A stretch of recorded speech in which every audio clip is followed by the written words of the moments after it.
మరో breaking news అందుంది మనకి. Kurnool bus ప్రమాదం కేసులో మరో ట్విస్ట్ వెలుగులోకి వచ్చింది. బైకర్ శివశంకర్ తో పాటు వీడియోలో కనిపించిన యువకుడు ఎర్రస్వామిని పోలీసులు అదుపులోకి తీసుకున్నారు. బ్రేకింగ్ చూస్తున్నాం. ఎర్రస్వామి వాంగ్మూలంతో ప్రమాద ఘటనపై పూర్తి స్థాయిలో క్లారిటీ వచ్చే అవకాశం ఉంది. ప్రమాద సమయంలో చెట్ల పొదల్లో పడి ఎర్రస్వామి ప్రాణాపాయం నుంచి బయటపడినట్టు తెలుస్తోంది. ఇక పోలీసులు అదుపులో ఉన్న ఎర్రస్వామి ఏం చెప్పబోతున్నాడు అన్నది ఉత్కంఠగా మారింది. రైట్, ఇదే అంశానికి సంబంధించి మరింత సమాచారం మా ప్రతినిధి ధర్నీ కిషోర్ లైవ్ లో అందించి సిద్ధంగా ఉన్నారు. ఎస్ ధర్నీ కిషోర్, మొత్తానికి కర్నూలు బస్సు ప్రమాదం కేసులో మరో ట్విస్ట్ వెలుగులోకి వచ్చింది. శివశంకర్ తో పాటు వీడియోలో కనిపించిన యువకుడు ఎర్రస్వామిని పోలీసులు మొత్తానికి అదుపులోకి తీసుకున్నారు. అతను ఏమంటున్నాడే, ఇప్పటివరకు ఏం సమాచారం అందింది, ఏంటి? ఒక కర్నూలు చిన్నటేకర్ వద్ద జరిగినటువంటి కావేరీ ట్రావెల్స్ చెందినటువంటి వోల్వో బస్సు ప్రమాద ఘటనకు సంబంధించినటువంటి అనేక ట్విస్టులు తెర మీదకి వస్తున్న పరిస్థితి కనపడుతుంది. అయితే ఇప్పుడు మనం బ్రేక్ చేస్తున్నటువంటి అంశం చూస్తున్నట్లయితే ఎర్రస్వామి ఎవరైతే టూ వీలర్ రైడర్ ఉన్నటువంటి శివశంకర్ యొక్క స్నేహితుడు నిన్న అర్ధరాత్రి ఈ యొక్క టూ వీలర్ మీద మద్యం సేవించి ఒక పెట్రోల్ బంక్ లో హంగామా చేసిన వీడియో వచ్చిన నేపథ్యంలో ఆ యొక్క వెనక కూర్చున్నటువంటి వ్యక్తే ఎర్రస్వామి. అయితే ఈ ఎర్రస్వామి నిన్నటి నుంచి ఎక్కడికి వెళ్ళిపోయాడు అన్నది మాత్రం ప్రశ్నార్థకంగా మారింది. ఇంతవరకు కూడా అతని ప్రస్తావనే తెర మీదకి రాని పరిస్థితి. అయితే పోలీసులు కావేరీ ట్రావెల్స్ బస్సు బైక్ ను ఢీకొనడంతో శివశంకర్ మరణించాడు. అలాగే బైక్ బస్సు కిందికి వెళ్లడంతో అగ్ని ప్రమాదం జరిగిందని ఎస్టాబ్లిష్ చేసిన నేపథ్యంలో ఇప్పుడు అందుతున్నటువంటి సమాచారాలు ఉన్నటువంటి వాస్తవాలు పూర్తి స్థాయిలో కూడా సంచలనంగా మారుతున్న పరిస్థితి కనపడుతుంది.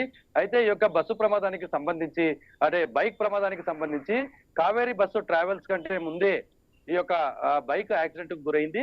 ఆ బైక్ రోడ్డు మీద పడిపోయింది. అయితే బైక్ మీద ఉన్నటువంటి ఇద్దరు కూడా అటు శివశంకర్ తో పాటు ఎర్రస్వామి ఒకరు రోడ్డుకు ఎడం వైపుగా ఒకరు కుడి వైపుగా పడిపోయారు. అయితే ఎవరైతే ఇప్పుడు ప్రాణాలతో ఉన్నాడో ఎర్రస్వామి, అతను పక్కనే రెండు రోడ్ల మధ్యలో ఉన్నటువంటి ఫుట్పాత్ మీద చెట్ల పొదలు ఉంటాయో వాటిల్లో పడిపోవడంతో అతనికి స్వల్ప గాయాలతో అతని ప్రాణాపాయం నుంచి బయటపడినట్లుగా మనకు సమాచారం అందుతోంది. అయితే ఈ మొత్తం ఘటనలో కూడా శివశంకర్ ఎవరైతే రోడ్డు మీద పడిపోయి ఉన్నారో లెఫ్ట్ సైడ్, అతన్ని కాపాడేందుకు కూడా ఎర్రస్వామి ప్రయత్నం చేశాడు. అయితే అతను బాగా హెవీగా ఉండటం, ఇతను బక్కపలచగా ఉండటంతో అది అందులోనూ పైన వర్షం కురుస్తున్న రాత్రి మద్యం మత్తులో ఉండటంతో అతనికి సాధ్యం కాకపోవడంతో వీలైనంత వరకు లెఫ్ట్ సైడ్ గా రోడ్డు కార్నర్ కి ఆ యొక్క బాడీని శివశంకర్ బాడీని పక్కకు జరిపి అతను పక్కకు వెళ్లిపోయిన పరిస్థితి. అయితే ఈ నేపథ్యంలోనే విత్ ఇన్ ద మినిట్స్ ఒక 5-10 నిమిషాల వ్యవధిలోనే ఈ కావేరీ ట్రావెల్స్ బస్సు రోడ్డు మీద ఆల్రెడీ పడి ఉన్నటువంటి పల్సర్ బైక్ ను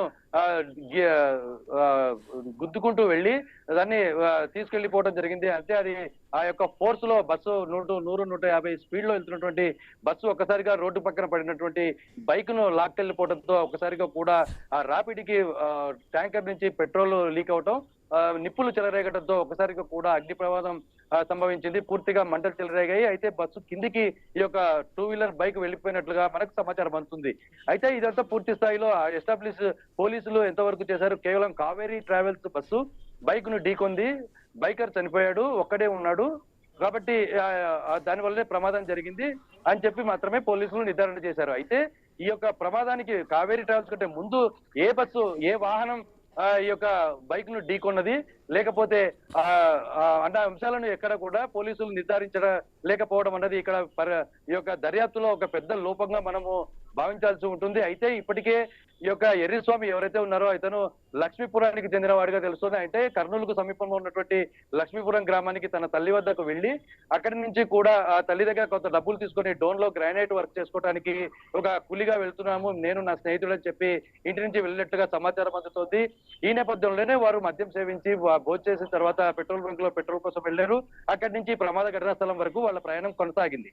అయితే ఇక్కడే అసలైన మెలిక ఏంటంటే వాహనాన్ని టూ వీలర్ ను ఢీకొన్న వాహనం ఏది? ఇక్కడి నుంచి కొద్ది దూరంలో 10 కిలోమీటర్ల దూరంలోనే ఉన్నటువంటి వెల్దుర్తి టోల్ ప్లాజా నుంచి ఏ వాహనాలు ఆ సమయంలో 2 నుంచి 3 గంటల ప్రాంతంలో పాస్ అయి వెళ్ళాయి అన్నది మాత్రం ఇంకా ఇంతవరకు పోలీసులు ఆ దిశగా ఎందుకు దర్యాప్తు చేయలేదు అన్నది ఇప్పుడు ప్రశ్నార్థకంగా మారుతుంది.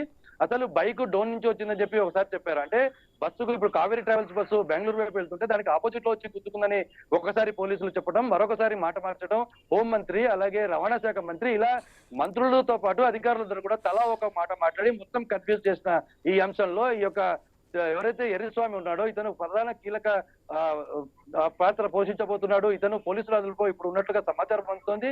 అయితే ఇది కూడా ఇంకా పోలీసులు నిర్ధారించలేదు. అయితే దీని మీద అతని మీద ఒత్తిడి తెచ్చి వారికి అనుకూలంగా స్టేట్మెంట్ ఇప్పిస్తారా, లేకపోతే వాస్తవాలను బయటికి తెచ్చే ప్రయత్నం చేస్తారా అన్నది మాత్రం ఇంకా బయటికి రాని అంశాలుగా తెలుస్తుంది. ఇది ఐదు మనం బ్రేక్ చేస్తున్నాము. దీని వెనుక ఉన్న వాస్తవాలను చేయడం మనం సీన్ కన్స్ట్రక్షన్ కూడా చేసే ప్రయత్నం చేస్తున్నాం. మొత్తంగా కూడా ఒక గ్రౌండ్ రిపోర్ట్ లో పూర్తి స్థాయిలో కూడా అంశాలు వెలుగులోకి వచ్చే అవకాశం ఉంది.